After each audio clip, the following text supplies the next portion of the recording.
Bem-vindos à história secreta de Padre Pio, milagres, perseguições e o legado inabalável do Santo dos Estigmas. Ele foi um homem que sangrava os ferimentos de Cristo, lia almas e travava batalhas espirituais visíveis e invisíveis. Sua vida foi um turbilhão de milagres inexplicáveis, mas também de perseguições implacáveis, dúvidas e acusações que o levaram ao limite. Padre Pio de Pietrelcina, um dos santos mais venerados da Igreja Católica, escondeu segredos e enfrentou provações que poucos conhecem. E a verdade sobre sua jornada é muito mais complexa e fascinante do que qualquer lenda. No pequeno vilarejo de Pietrelcina, no sul da Itália, em 1887, nasceu Francesco Forgione, uma criança frágil, mas com uma sensibilidade espiritual incomum. Desde muito cedo, Francisco via e conversava com figuras que ninguém mais parecia notar. Jesus, Maria, seu anjo da guarda e, por vezes, entidades demoníacas que o atormentavam. Seus pais, camponeses simples e profundamente religiosos, viam a fé do filho, mas não compreendiam a intensidade de suas experiências. Francisco era um menino comum em muitos aspectos. Ajudava na lavoura, brincava com outras crianças, mas a cada noite a realidade se distorcia. Ele descrevia combates ferozes contra demônios que tentavam afastá-lo de Deus. Para ele, essas visões eram tão reais quanto o pão que comia, mas para o mundo exterior eram apenas os devaneios de uma criança imaginativa. Aos 15 anos, Francisco sentiu o chamado.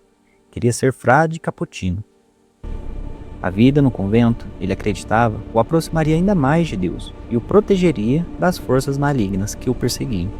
Mal sabia ele que o convento seria apenas o palco para uma nova e ainda mais intensa fase de guerra espiritual. Em 1903, Francisco vestiu o hábito e se tornou Frei Pio. Seus anos de formação foram marcados por doenças misteriosas e uma luta constante contra o que ele chamava de diabo. Ele sofria de febres altíssimas, dores intensas e uma fraqueza que o impedia de seguir o ritmo dos outros frades.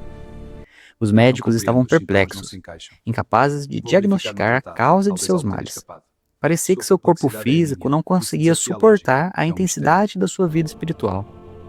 Mas foi em 1910, após a sua ordenação sacerdotal, que os fenômenos se tornaram inegáveis. Padre Pio começou a experimentar as chagas de Cristo, os estigmas. No início, eram feridas invisíveis, mas dolorosas, que ele tentava esconder. Ele as sentia nas mãos, pés e lado, uma dor que o acompanhava constantemente. Imagine a angústia de um jovem sacerdote que, em sua profunda humildade, se via marcado por algo tão extraordinário e visível. Ele rezava para que Deus retirasse essas marcas, temendo a atenção que elas trariam. Ele queria apenas servir a Deus em silêncio, mas o destino tinha outros planos. Em 1918, a vida de Padre Pio mudou para sempre. Enquanto rezava na capela do convento de San Giovanni Rotondo, ele teve uma visão de Cristo crucificado. Ao final da experiência, as chagas se tornaram visíveis. Feridas abertas e sangrentas nas mãos, pés e no lado, idênticas às de Jesus na cruz. A notícia se espalhou como um incêndio. De repente, o humilde frade cappuccino se tornou uma figura de interesse mundial. Milhares de pessoas começaram a peregrinar a San Giovanni para vê-lo, confessar-se com ele e pedir suas orações. Padre Pio se tornou um farol de esperança em um mundo devastado pela Primeira Guerra Mundial e pela gripe espanhola. Mas essa fama trouxe um lado sombrio. A Igreja, naturalmente cautelosa, iniciou investigações rigorosas. Médicos, teólogos e bispos foram enviados para examinar Padre Pio. Eles o submeteram a testes, analisaram suas feridas, tentaram encontrar uma explicação natural. E aqui reside uma das maiores reviravoltas de sua história. Os médicos não conseguiam explicar as chagas. Elas não infeccionavam, não cicatrizavam e sangravam continuamente, sem que ele perdesse uma quantidade significativa de sangue. Para a ciência da época, era um mistério. Apesar dos testemunhos de milagres e da devoção popular, a vida de Padre Pio foi marcada por uma intensa perseguição. Dentro da própria igreja havia ceticismo e desconfiança. Muitos questionavam a autenticidade dos seus estigmas. sugerindo que poderiam ser auto-infligidos ou resultado de histeria. As acusações eram graves: manipulação de fiéis, desobediência. Padre Pio foi submetido a um escrutínio implacável. Ele foi proibido de celebrar missa em público, de confessar e de ter contato direto com os fiéis. Por anos, viveu praticamente isolado, sob a sombra da suspeita. Imagine a dor de um homem que dedicou sua vida a Deus, sendo acusado de enganar as pessoas e de desonrar a igreja que tanto amava. Ele aceitou as restrições com humildade, mas o sofrimento era imenso. Essa foi uma das maiores provações de sua vida. Um período de escuridão, onde sua fé foi testada ao limite. Mas em meio a tudo isso, ele continuava a orar, a sofrer e a oferecer os seus sacrifícios.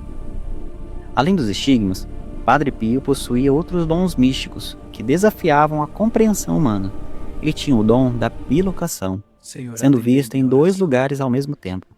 Há relatos de soldados na guerra que afirmaram ter sido visitados por ele, em seus leitos de morte, mesmo estando a milhares de quilômetros de distância. Ele também tinha o dom da cura, com inúmeros relatos de doentes terminais que foram curados após suas orações. E talvez o mais impressionante, o dom da leitura de almas. Durante as confissões, ele sabia os pecados dos penitentes antes mesmo que eles os dissessem. E muitas vezes o confrontava com verdades ocultas de seus corações.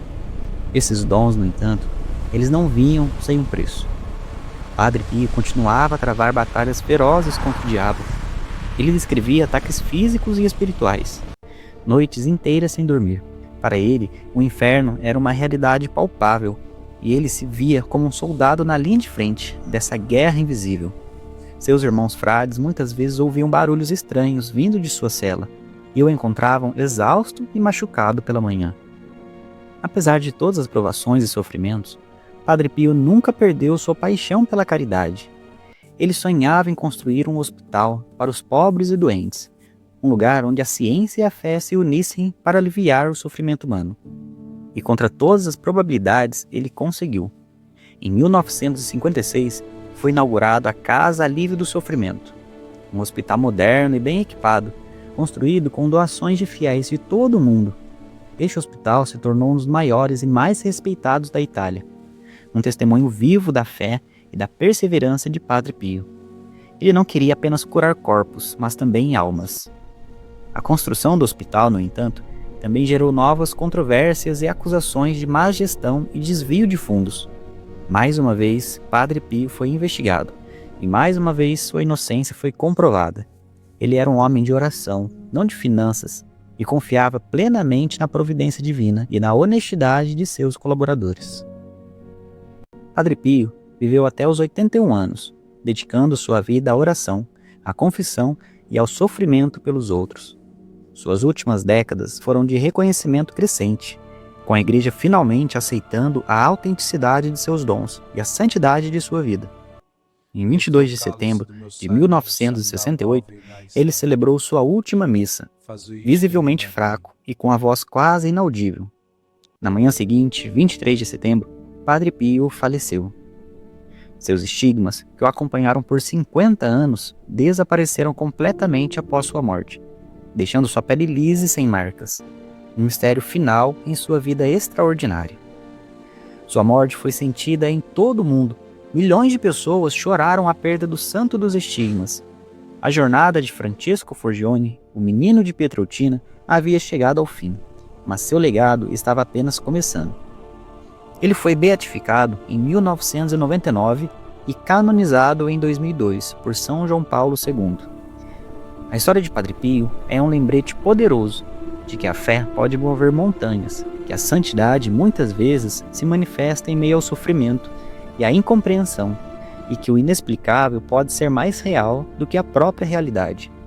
Ele foi um homem de paradoxos, frágil e forte, perseguido e venerado, simples e extraordinário.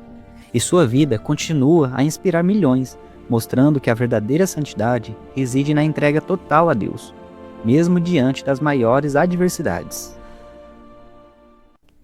Se você se sentiu tocado por essa história de fé, milagres e perseverança, deixa seu like, se inscreve no canal para mais narrativas que desafiam a compreensão. Compartilhe nos comentários qual aspecto da vida de São Padre Pio mais te impressionou. Quero saber a sua opinião. E até a próxima história do próximo santo.